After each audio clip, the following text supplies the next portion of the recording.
Hello, it's Peter from the Australian Worm Farm, and today we're going to be looking at how to use straw in your worm farm. Basically, straw is a very readily available, high fibre, high carbon product. It's very common.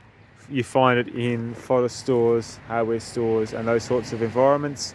You can find it in bales like this, and you can also find it in a chopped form like this loosened straw, and also like this chopped pea straw that you can see there.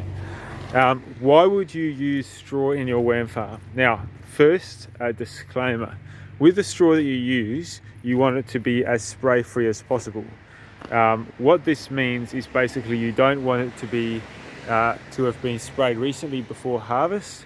You want it to have had a withholding period where any chemicals, any sprays have had time to process through the system and they're not present in dangerous quantities in your straw. So, how to use it in your worm farm? Basically, mix it up as part of your carbon to nitrogen ratio. So, your carbon to nitrogen ratio will be dependent on how many greens or browns you put in your worm farm. So, your greens might be leafy waste, it might be food scraps, it might be manures and those types of things. Your straw is obviously what we call browns or high carbon materials. It's very fibrous and obviously it's had time to dry out. So I often talk about grass clippings. When they're green, when they've just been cut, they would be classed as greens, so higher nitrogen. Once they've dried out and they become like a hay or a straw, then they become a higher carbon product.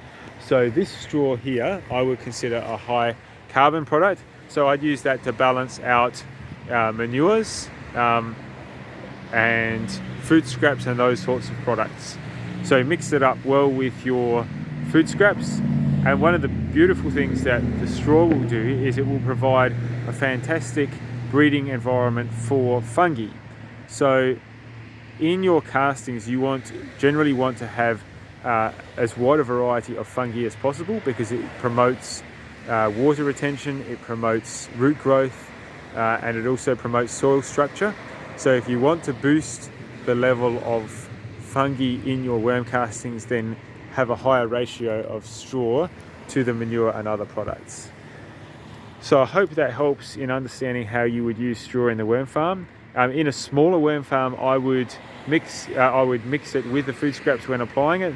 So maybe something like a 50-50 ratio. Along with the straw, you could use dried grass clippings, shredded paper, cardboard, and the like. And in a bigger worm farm, obviously you would layer it in your compost, in your pre-composting process, and then let it heat up, cook through, and then mix it together as your worm feed, which you put into your bigger worm farm. I hope that information helps with how to add straw to your worm farm. And check back for our next video, which will be on how to use straw in your organic gardening practices, which we'll be uploading very soon. Thank you very much for watching.